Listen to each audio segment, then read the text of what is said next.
1993 July 29 രാത്രി ഒരു 8-8:30 അടുപ്പിച്ച സമയമാവുന്നു. ഇടപ്പാളിലെ തന്റെ വീട്ടിലിരുന്ന് ചേകന്നൂർ മൗലവി തന്റെ അടുത്ത പുസ്തകത്തിനുള്ള എഴുത്തിലാണ്.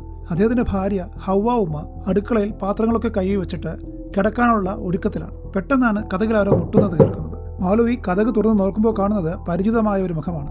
ഈ അടുത്ത കാലത്ത് പരിചയപ്പെട്ട ഒരു ചെറുപ്പക്കാരനായിരുന്നു അത്. മൗലവിയുടെ ആശയങ്ങൾ ആകൃഷ്ടനായി കോഴിക്കോടുള്ള ഒരു പള്ളിയിൽ ഒരു ഖുർആൻ ക്ലാസ് എടുക്കണമെന്ന ആവശ്യമായിട്ടായിരുന്നു അദ്ദേഹത്തെ ഈ ചെറുപ്പക്കാരൻ സമീപിച്ചത്. അതിന് മൗലവി സമ്മതിക്കുകയും ചെയ്തിരുന്നു. ആ പരിപാടിക്കായിട്ട് കൂട്ടിക്കൊണ്ടുപോകുന്നതിനായിട്ട് ഇന്ന് വരുമെന്നാണ് ഈ ചെറുപ്പക്കാരൻ പറഞ്ഞിരുന്നത്. പക്ഷേ 8 മണിയായിട്ടും ഈ ചെറുപ്പക്കാരനെ കാണാത്തത് കൊണ്ട് ഈ പരിപാടി ക്യാൻസലായി എന്നാണ് മൗലവി വിചാരിച്ചിരുന്നത്. അത് ചിലപ്പോഴൊക്കെ സംഭവിക്കുന്നതാണ്. കാരണമെന്ന് വെച്ച് കഴിഞ്ഞാൽ അദ്ദേഹത്തിന്റെ ആശയത്തോട് എതിർപ്പുള്ള വലിയൊരു വിഭാഗം ജനങ്ങളുണ്ട് സമുദായത്തിൽ. അവർ ഒരുപക്ഷെ താനൊരു ഖുർആൻ ക്ലാസ് എടുക്കുന്നതിനെ എതിർത്തിട്ടുണ്ടാവാം. അത് കാരണം പരിപാടി ക്യാൻസലായിരിക്കാമെന്നാണ് അദ്ദേഹം വിചാരിച്ചത്. ഈ ചെറുപ്പക്കാരനെ കണ്ടപ്പോൾ അദ്ദേഹം സന്തോഷമായി. തന്റെ ആശയം പ്രചരിപ്പിക്കുന്നതിന് ഒരു ചാൻസ് വിട്ടുകളയുന്ന ഒരു വ്യക്തിയല്ല ചേകന്നൂർ മൗലവി. ഈ ചെറുപ്പക്കാരൻ വന്ന ജീപ്പ് മൗലവിയുടെ വീട്ടിന്റെ ഗേറ്റിന്റെ ഫ്രണ്ടിൽ കിടക്കുന്നത് മൗലവി കാണുന്നുണ്ട്. അതിൽ ചാരി നിൽക്കുന്ന ഡ്രൈവറെയും അദ്ദേഹം കാണുന്നുണ്ട്.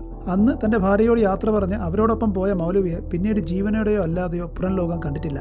ഇപ്പോൾ ഇന്ന് 32 വർഷങ്ങൾക്ക് ശേഷവും ചേകന്നൂർ മൗലവിക്ക് എന്താണ് സംഭവിച്ചത് എന്നുള്ളത് ഒരു ഉത്തരം കിട്ടാത്ത ചോദ്യമായി തുടരുന്നു.